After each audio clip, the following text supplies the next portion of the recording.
What was the significance of United States v. Cruikshank for Reconstruction?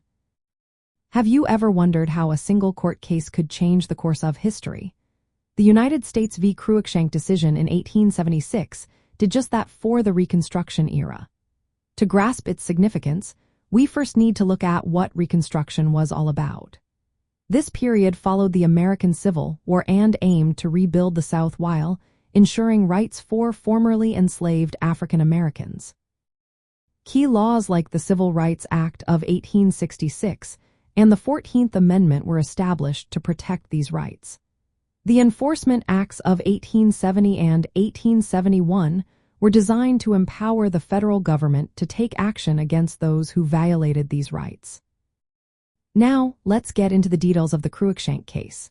This case arose from the tragic Colfax Massacre in Louisiana in 1873, where a white mob killed over 100 black men.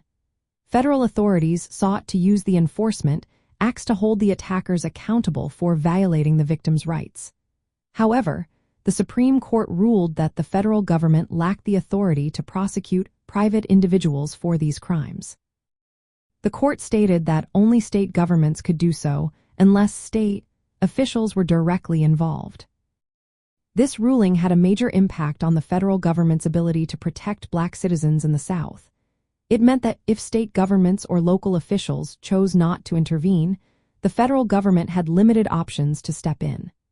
Consequently, groups like the Ku Klux Klan were able to operate with less fear of federal intervention. This led to an increase in violence and intimidation against black voters and citizens. From the perspective of the American Civil War and its aftermath, the Cruikshank decision marked a turning point.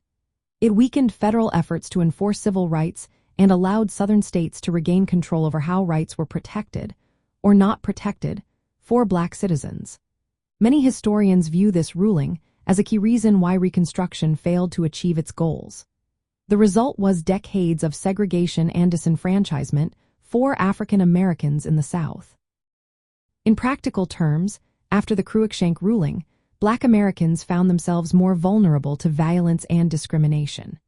Southern states enacted laws that made it increasingly difficult for black people to vote, serve on juries, or hold public office. The federal government's hands were tied, and the promise of equal rights following the Civil War remained largely unfulfilled for generations. So, the significance of United States v. Cruikshank lies in its limitation of federal power to protect black rights, allowing white supremacist groups to act without fear of consequences, and contributing to the failure of Reconstruction to secure equality for African Americans in the South.